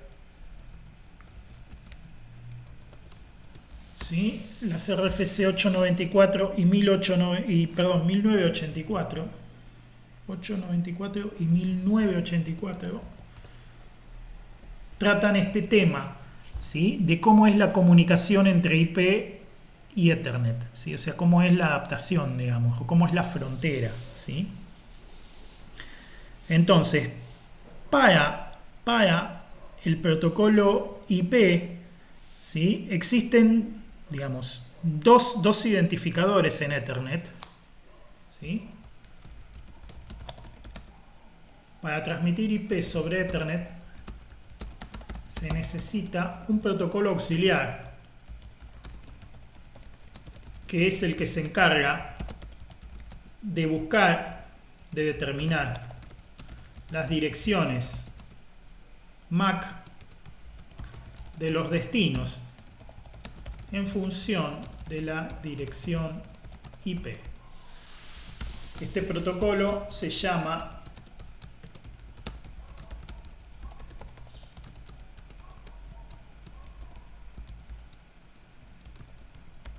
ARP, ¿sí? Entonces, para transmitir IP sobre Ethernet, lo que necesitamos es algo que nos, digamos, que nos haga el collage, que nos permita conectar una máquina, dado que nosotros la conocemos por su dirección de nivel 3, nos permita determinar la dirección de nivel 2 para poder llegar hasta ella. ¿Se acuerdan cuando yo les decía, bueno, cuando llegamos al último encaminador y tenemos una ruta de nivel 2, ¿sí?, el encaminador se comunica directamente por nivel 2 con la máquina, ¿sí? O mismo cuando una máquina se quiere comunicar con otra máquina de la misma red, lo hace directamente a través del nivel 2. Eso es así, pero nosotros normalmente conocemos la IP de la máquina de destino, no la dirección MAC de la máquina de destino, con lo cual necesitamos algo que nos permita, a partir de la dirección IP, determinar la dirección MAC de la máquina de destino, ¿ah? Y eso es lo que hace el protocolo Address Resolution Protocol. Entonces,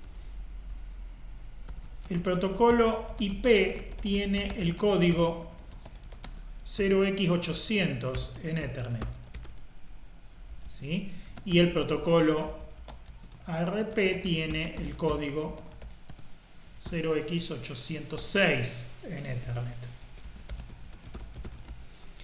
No, todavía no estudiamos Ethernet, pero cuando estudiemos vamos a ver que también tiene un componente en su encabezado que dice protocolo, ¿sí? Que es el protocolo del nivel siguiente. Los paquetes Ethernet en su encabezado que tienen 0x800 son paquetes IP. Y los que tienen 0x806, ¿sí? Son paquetes ARP. ¿Sí? Entonces,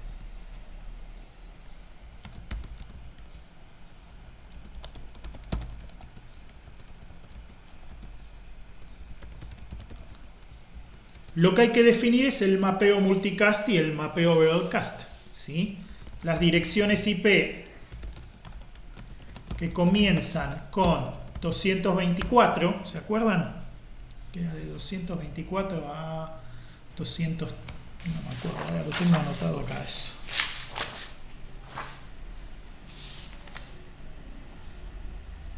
Sí, de 200, las que empiezan con 224 a 239 son direcciones IP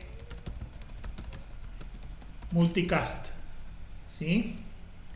Y se mapean a direcciones Ethernet, a direcciones MAC multicast, ¿sí? O sea que la dirección IP multicast debe ser mapeada a una dirección MAC multicast, ¿sí?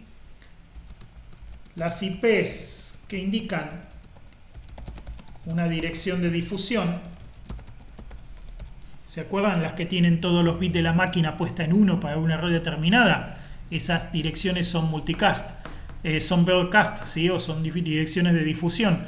Lo mismo que la dirección IP, que son todos 1, ¿sí? Las IPs que indican una dirección de difusión o la dirección de difusión general, que es 255, 255, 255, 255, se mapean a la dirección MAC de difusión, ¿sí? Que es también 6 bits. ¿Está bien? 48 bits puestos en 1, ¿sí? ¿Está bien? Para el mapeo unicast se utiliza el protocolo ARP. Ahí es donde tenemos la cuenta completa. O sea, las direcciones broadcasting y multicast se mapean automáticamente. O sea, para una dirección multicast determinada IP hay una dirección MAC multicast determinada. Ese mapeo está fijo. Lo mismo pasa con las direcciones de difusión.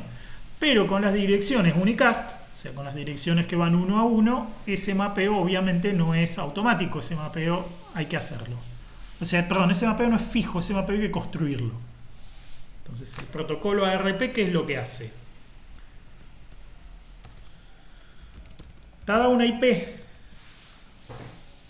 ¿sí? Se envía un paquete ARP a toda la red usando la dirección MAC multicast, broadcast o difusión, preguntando quién en esta red tiene la dirección IP tal, ¿sí?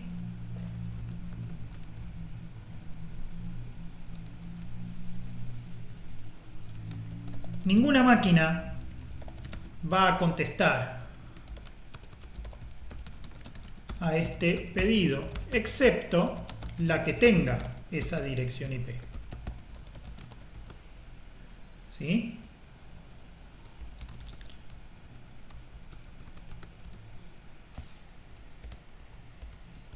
La que tenga esa dirección IP contesta con una respuesta ARP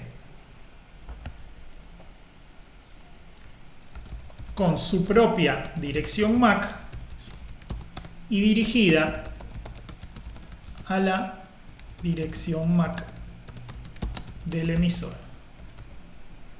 Para ser más precisos, en el mismo paquete ARP se pide a qué MAC contestar, o sea, se envía una MAC para contestar, que normalmente es la misma del que emite. O sea, el que tiene la MAC que emite, normalmente pide la respuesta para él mismo, ¿sí? Eso es lo normal. Pero podría ser otro, o sea, el protocolo ARP se trata de mantener agnóstico respecto de eso. O sea, el emisor podría decidir utilizar una MAC para preguntar, ¿sí? Y que le envíen la respuesta a una MAC diferente. ¿Ah? Pero lo normal es que sea la misma, o sea, el mismo que pregunta es el que pide la respuesta, ¿sí? La pregunta es a todos, pero la respuesta no es a todos, la respuesta es a quien preguntó, ¿sí? Siempre. ¿Está bien? Con esa respuesta, el emisor arma una tabla que se llama tabla de RP, con el mapeo entre MAC e IP. O sea, una vez que yo pregunto en la red, ¿quién tiene la IP 192.168.1.8? Y a mí me contesta una máquina, me dice yo acá, y te doy mi MAC. Yo entonces me guardo en mi memoria una tablita donde dice la dirección IP 192.168.1.8 corresponde a la MAC tal. ¿Sí? ¿Se entiende, no es cierto? A partir de ahí yo ya no tengo que preguntar más. ¿Sí? Yo ya no necesito preguntar no necesito preguntar de vuelta quién la tiene porque ya lo tengo registrado en mi memoria. ¿Se entiende, no es cierto? Confírmenme si me van entendiendo bien. Sí, profe. Perdí a un par acá, ¿qué pasó? ¿Saben? La verdad es que no, ni me di cuenta. Sí, yo lo estoy observando ahora. ¿Ah? Bueno. Muy bien. ¿Qué ocurre con esto? ¿Qué puede pasar que, digamos, una máquina se desconecte, que una máquina, ¿sí?, se vaya de la red, ¿sí?, que entre otra máquina distinta con la misma IP? ¿Sí? Entonces no puedo asumir que la tabla de MAC, de ARP que voy armando va a quedar así para siempre. Esa tabla de ARP debe ser comprobada cada tanto tiempo. Entonces, pasado un cierto tiempo, se registra la marca de tiempo en la que se obtuvo el mapeo, ¿sí? Pasado cierto tiempo, se vuelve a preguntar, ¿sí? Normalmente, primero se pregunta directamente a la MAC que está registrada para pedir confirmación. O sea, yo ya tengo registrada la MAC de la 192.168.1.8, pero pregunté hace mucho tiempo. Cuando hablo de mucho tiempo son por ahí 20 segundos, 30 segundos, que es mucho para una máquina, ¿sí? Entonces, pasados los 30 segundos, yo le voy a mandar un paquete a ARP, una solicitud a ARP, pero la mando unicast, o sea, se la mando a esa MAC, que yo sé que le pertenece a esa máquina. ¿Está bien? Le pregunto lo mismo, ¿quién tiene la dirección 192.168.1.8? Pero no se la mando a todos, se la mando solamente a esa máquina. Si esa máquina no contesta, entonces vuelvo a preguntar, ahora sí, con una dirección broadcast a todo el mundo. ¿Se entiende, no es cierto? Esto se hace así a propósito para evitar la emisión innecesaria de paquetes broadcast, ¿sí? Los paquetes broadcast hacen mucho ruido, ¿sí? O sea, los switches están obligados a transmitir los paquetes broadcast a todos lados, con lo cual hace mucho ruido. Se trata de evitar lo máximo posible la emisión de paquetes broadcast.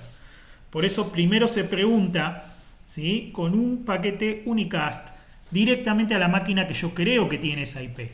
Si esa máquina no me contesta porque la desconectaron o porque tiene otra IP ahora, entonces después les pregunto a todas de vuelta y repito el proceso. ¿Sí? Si no me contesta nadie, entonces se vence ese registro y se elimina de la tabla. ¿Está bien? ¿Se entiende, no es cierto?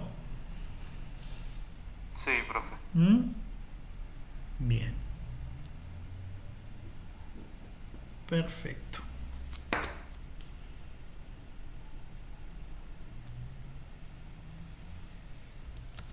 Finalmente existe el concepto de ARP gratuito, ¿sí?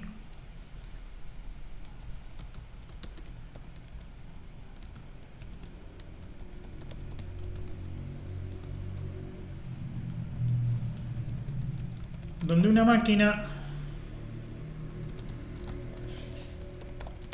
pregunta en la red por su propia IP. Esto es interesante. ¿Por qué una máquina preguntaría por su propia IP? ¿Qué opinan? Si yo tengo la IP 192.168.1.5, ¿por qué preguntaría en la red con un paquete broadcast quién tiene la IP 192.168.1.5? ¿Qué les parece? La verdad no se me ocurre. ¿Qué pasa si alguien me contesta? ¿Que haya un duplicado? No. Muy bien, exacto. Muy bien, Luis, eso mismo. Es un mecanismo que se utiliza para detectar duplicados.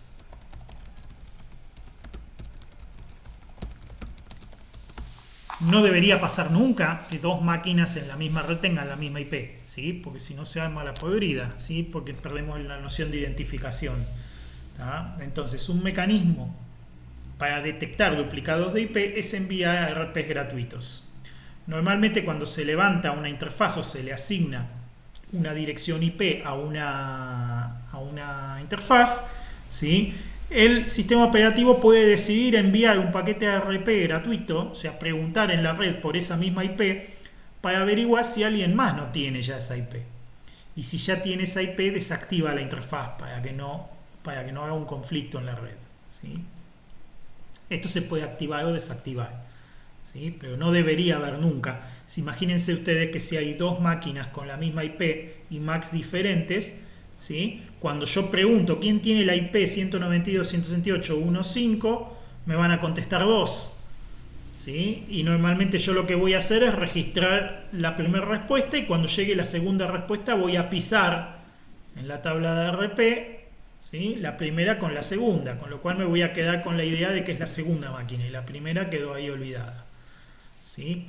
Por eso se trata de evitar, o sea, son difíciles de detectar estos conflictos, ¿ah? Y entonces se busca que las mismas interfaces lo resistan simplemente avisando que está el conflicto y desactivándose. ¿Está bien?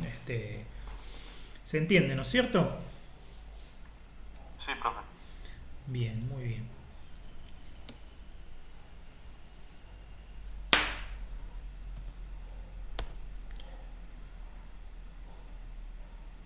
Muy bien, llegamos al punto en el cual, bueno, vamos a ver la introducción a NAT. Ya la clase que viene nos metemos más profundamente en NetFilter, ¿sí? Que es lo que necesitan para el último práctico, ¿sí? Esto que les di hoy lo necesitan para el anteúltimo práctico, ¿sí? Y lo que vamos a ver la clase que viene ya es para el último práctico, ¿sí? No sé si es el último, sí, creo que sí, que es el último. ¿Ah? Así que vamos a ver la introducción ahora, ¿sí? Y después ya los dejo tranquilos. ¿Ah? Por lo que vi que varios se desconectaron, yo no sé si es que se quedaron sin red o porque están cansados. ¿Ah? ¿Sí?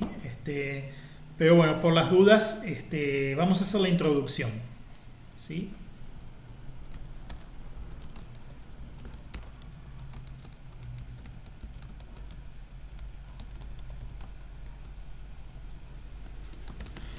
Es un mecanismo que se utilizó para evitar el colapso del espacio IP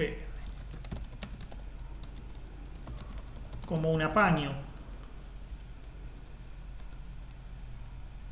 hasta tanto se pudiera implementar IPv6 en forma general. Los estándares dicen que nunca se va a terminar de migrar de IPv4 a IPv6, o sea que con IPv4 vamos a convivir siempre, ¿está bien? Pero la solución definitiva para el problema del colapso del espacio IP era IPv6 con unas direcciones IP mucho más grandes, de 128 bits, ¿sí? Pero bueno, en los años 90, cuando eso se empezó a hablar, ya había un montón de máquinas andando con IPv4 y era muy difícil que eso se pudiera cambiar. No iba a tomar, y ya lo sabían en la época, menos de 10 años hacer el cambio. Con lo cual había que hacer un mecanismo más rápido, ¿sí? NAT propone, ¿sí?, cambiar la dirección IP origen o destino de un paquete al pasar por un encaminador,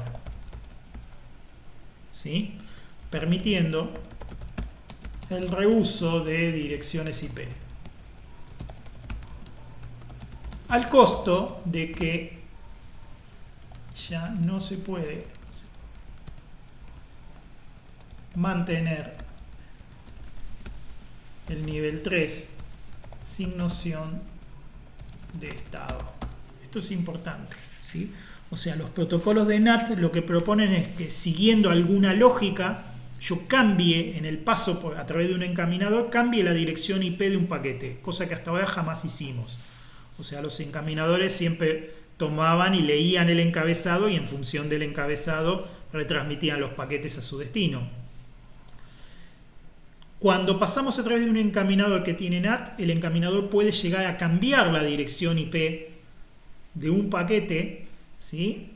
A fin de poder reusar direcciones IP, por ejemplo. ¿Está bien?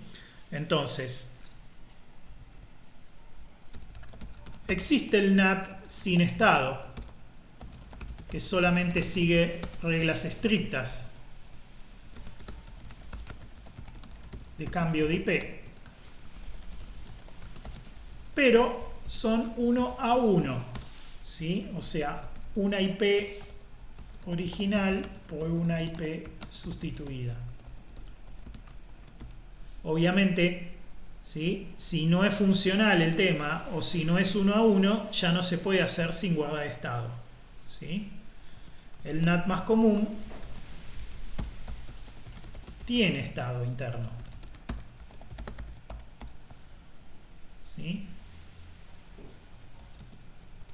El encaminador lleva una lista interna con las conexiones establecidas, ¿sí? Para TCP es natural porque hay el concepto de conexión TCP. Para UDP es artificial, ¿sí? Para UDP o ICMP u otros protocolos que no tienen noción de conexión, es artificialmente creado.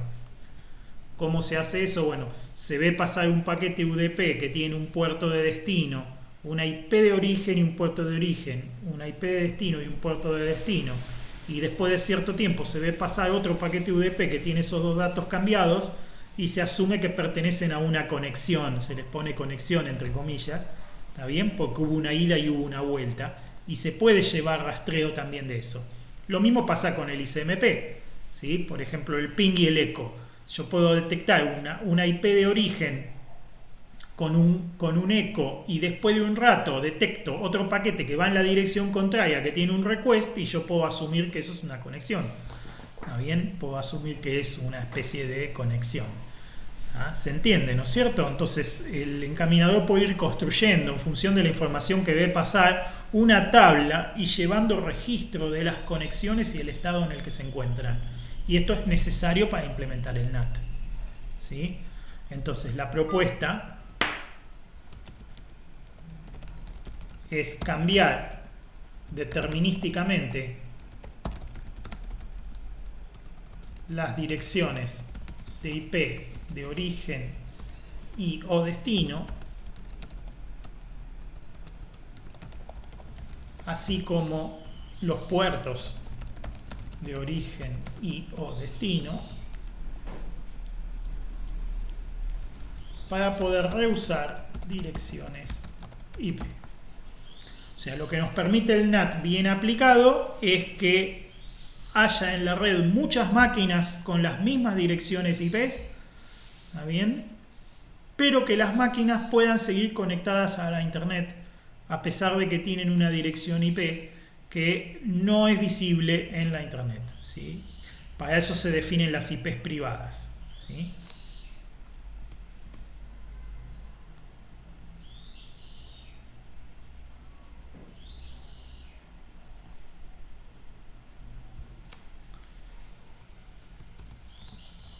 Eliana, ¿sí?, asignó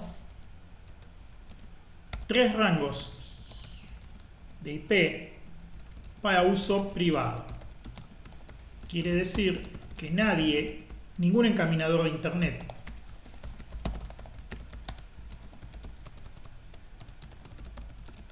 va a encaminar estos paquetes, ¿sí? O estas IPs. Y ninguna red pública visible en internet va a tener una IP dentro de estos rangos. ¿Sí? ¿Está bien? Una clase A, la 10.0.0.0/8, 16 clases B de 172.16.00/12, o sea, de 172.16.00 a 172.31, 255.255, y 256 clases C, 192.168.00/16, ¿sí? De 192.168.00 a 192.168.255, ¿sí? ¿Para qué hizo esto Eliana? Eliana hizo esto para permitirnos configurar nuestras redes con estos rangos de IPs y después utilizar NAT para sustituir las IPs privadas por IPs públicas al salir de la red. ¿Ah? ¿Se entiende, no es cierto? O sea que el encaminador que nos conecta con internet, ¿sí?, se va a encargar de utilizar NAT para transformar una IP privada que yo tengo dentro de mi red a una IP pública que normalmente es la que él mismo tiene asignada. O sea, el encaminador principal tiene una IP pública visible en internet, ¿sí?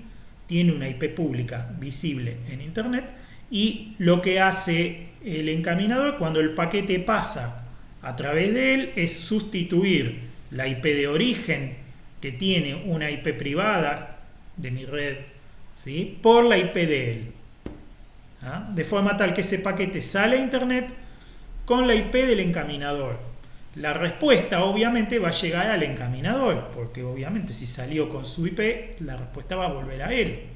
Y él, al recibir la respuesta, tiene que hacer el cambio en la IP ahora de destino, sacar la IP de él y volver a poner la IP privada que tenía, que la tiene guardada en su tabla, ¿sí? O sea, él cuando pasa el paquete de ida, da de alta la entrada en la tabla, y cuando el paquete vuelve, utiliza esa entrada en la tabla para volverle a poner la IP que tenía. ¿Se entiende, no es cierto? De esa forma el paquete me va a llegar a mí. ¿Se entiende? Sí, profe. Por ejemplo, vamos a ver un ejemplito. Ejemplo. 192.168.1.8 a 8888. ¿Sí? Vamos a decir que es una conexión UDP de 192.168.1.8 puerto, vamos a ponerle, no sé, 4502.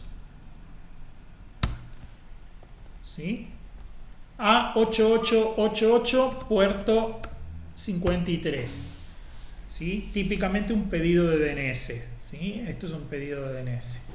¿Sí? Sale un paquete UDP de la máquina 192.168.1.8, puerto de origen 4502, destino 8888, puerto 53. Pasa por el encaminador. ¿Sí? Se sustituye la IP de origen y eventualmente el puerto de origen también. Esto puede ser o no ser, o sea, el puerto de origen puede sustituirse o no, dependiendo del tipo de NAT, que después vamos a ver. ¿Sí? Supongamos que el encaminador tiene la IP pública 201.128.12 130. Entonces,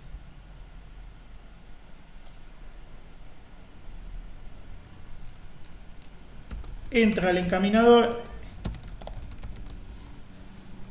y se da de alta en una tabla, ¿sí? UDP 192.168.1.8 4.502,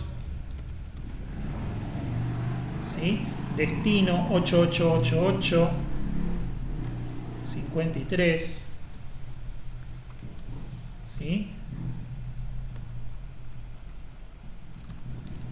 Nuevo origen 201 128 12 130, puerto, vamos a ponerle, no sé, 5208, por poner algo. Sale del encaminador como UDP 201 128 12 130, puerto 5208, destino 8888, puerto 53.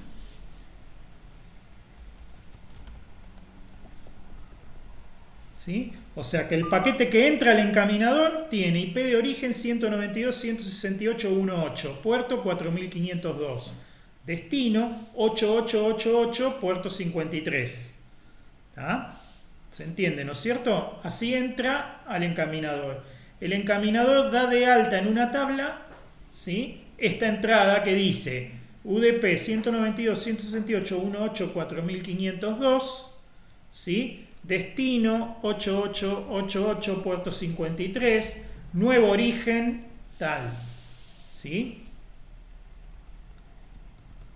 Llega la respuesta UDP 8888, puerto 53, ¿sí? Destino 201 128 12 130, ¿sí? Puerto 5208. ¿Ah? ¿Por qué llega al encaminador? Porque esta IP es del encaminador, ¿sí? 201 128 12 130 es IP del encaminador. Entonces la respuesta de internet va a llegar al encaminador, ¿sí? Eso va por la internet pública. ¿Ah? El encaminador busca en su tabla de NAT y sustituye el destino ahora, ¿sí?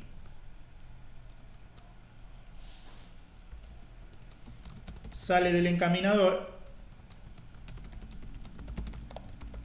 fíjense, busca en la tabla y dice, a ver, ¿quién es 201 128 12 130, puerto 5208? Lo busca por la tabla y lo encuentra, ¿sí? Y dice, acá está.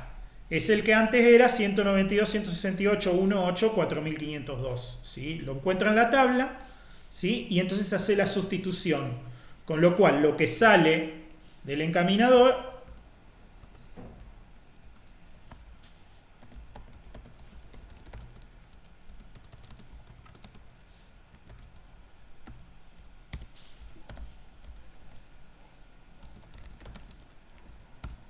es el paquete que tiene como origen 8888, puerto 53, destino 192.168.1.8, puerto 4502.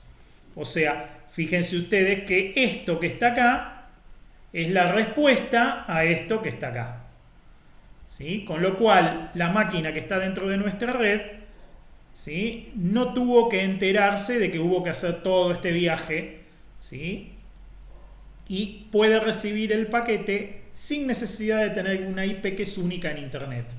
O sea, podría haber muchas otras redes por la Internet con la misma IP, ¿sí?, que sus encaminadores les hagan NAT y lo convertirán a sus IPs públicas, con lo cual no se van a mezclar entre sí.